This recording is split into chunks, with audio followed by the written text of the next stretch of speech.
Howdy folks, this is Randy Augsburger, the Prepared Christian.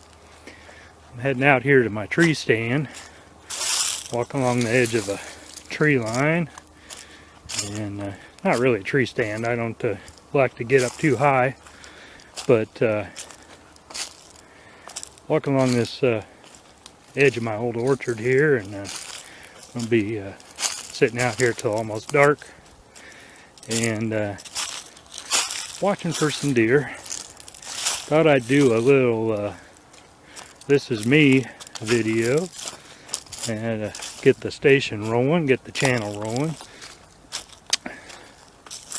Coming up here, I'm going to sit on a log here behind a tree, and it's where I can see down both sides of my woods and see if something walks out tonight. Sun's coming down and it's going to be getting dark here in just a little bit. Once I get in here, I'll come back and talk at you a little bit more. Alright, here's a little bit of the view. That's looking kind of northwest, and edge of that woods runs east and west, and there's about 400 yards out there. There's a road. You might be able to hear cars going by. We go along this way. There's the woods. Got a little cedar tree there and cherry tree, and you can see down there, down where that other tree line starts off to the right, way down there about 350, 400 yards. That's the edge of my woods, and I'm gonna sit down here with my Blackhawk and wait for a deer to walk out. We got a couple more woods back over that direction, but they're a quarter mile, half mile, and then deer like to run up and down that line, that back fence line, and sometimes they'll cut across the field and come right through this little gap in the trees right here where I'm sitting, and it's a good spot. Had deer walk out of that there on the left, and we'll just sit here and talk a little bit. I'm far enough away that I'll see them coming long before they'll hear my voice talking this quiet. Alright, here I am sitting on my log, sitting on the old down cherry tree, and got the trusty Super Blackhawk there, and we'll see if we can get a deer come out now. But you know, wanted to get you to know about me just a little bit. And, you know, I'm born in the Midwest, and moved out to Colorado and got raised in the Rocky Mountains till I was about 12, or when I was 12 we moved out there, and lived out there for 25 years. Learned to hunt, fish, trap, spent a lot of time up in the mountains. Did a lot of things. Back when I was a kid, I read the book My Side of the Mountain. Made me want to run away from home and live in the woods. So that's kind of where I got my prepping start, is I wanted to go live in the wilderness. And when I was trapping out there, I always dreamed of, you know, moving to Alaska and having a trap line, or maybe you know, even just doing it there. But then they banned trapping in Colorado, and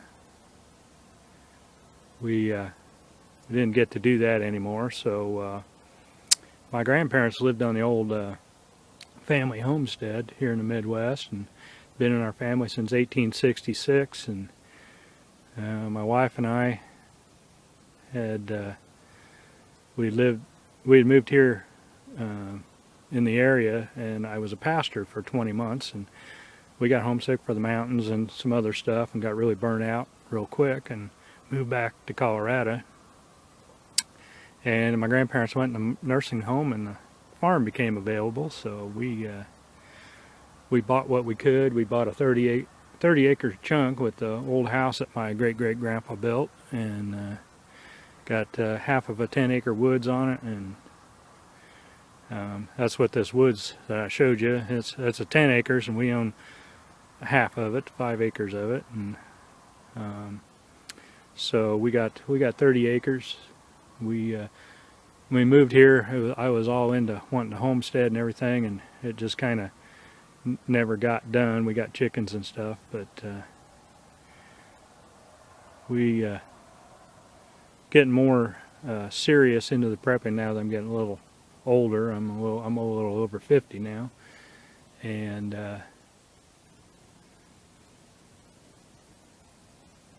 thought I saw something, but it wasn't.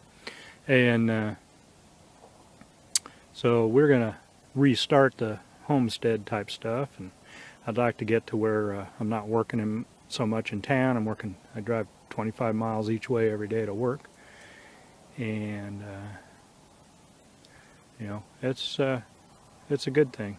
It's really look forward to sharing with y'all lots of things that I've learned. You know, I've been writing articles in hunting, fishing, trapping, homesteading, survival, prepping niche for, you know, about going on 5 years now. So I've written lots of stuff, and I come down my woods and practice lots of stuff and do lots of stuff up at the house, but we've just never put it together before, and anything other than a garden and chickens. So hopefully over the next couple of years we'll transform into more of a homestead, and we've got let's see, sitting behind me, this edge of the trees, we call it the orchard, but there's only, let's see, when my grandpa was a kid there was 99 trees in this orchard, and they paid their way through the Depression with the fruit.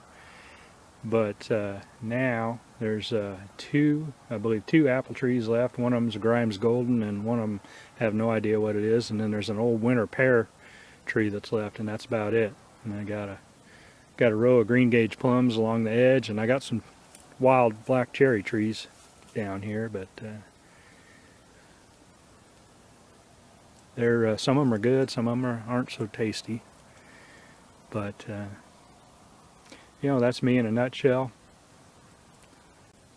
And we live a third of a mile off the road. We got that road that I said makes some noise about a quarter mile the one way, and I'm quite a ways from the house, and our driveway is a third of a mile long, so we get frozen and snowed in the winter occasionally. We get ice storms in here. We've lost power for 10 days at a time, so we've been prepping. You know, we've survived that without too much trouble. And oh, hey, there was a shot. Heard that one. That was off to the east of me a ways, probably half a mile or so. I have to keep an eye on that one. And just got my Jane Cobb hat on here in case you guys are Firefly fans. I'm a big Firefly fan. And we're going to keep an eye out over there to see if there comes a deer across the field or something. Haven't seen too many hunters this year. Had a nice buck running around here.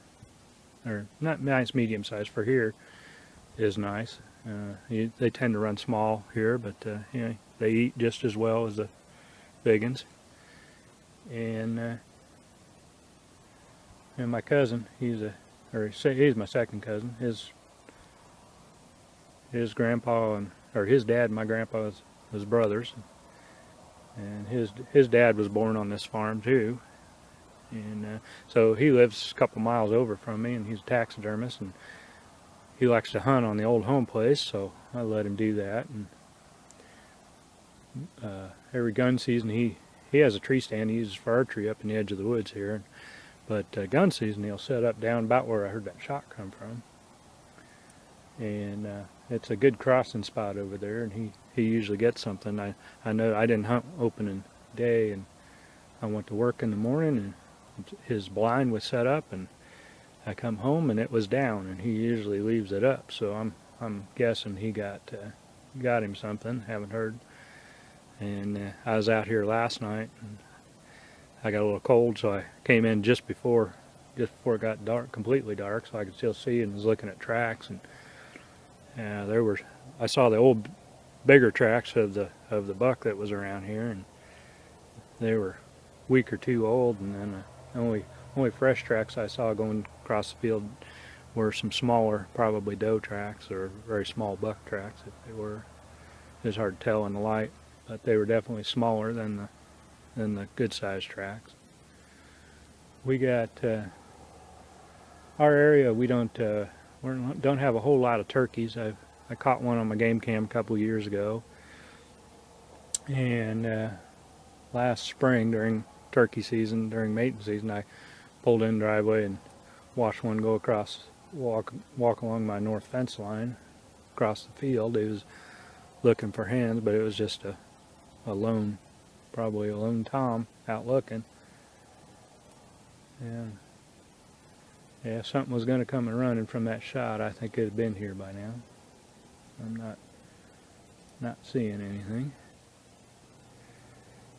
But yep, we got a nice little place here, nice and quiet. You can hear most folks that come back here go, boy, it sure is quiet back here.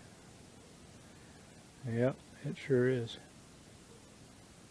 And we live between a couple of big cities, about 15 miles each direction, or not big, medium, under 100,000. But it's a nice place. Hope to share it with you. Just a little of who I am and what I'm up to. So hopefully this you liked it, and you know a little bit about me, and you'll look forward to seeing some other stuff. This is Randy signing off.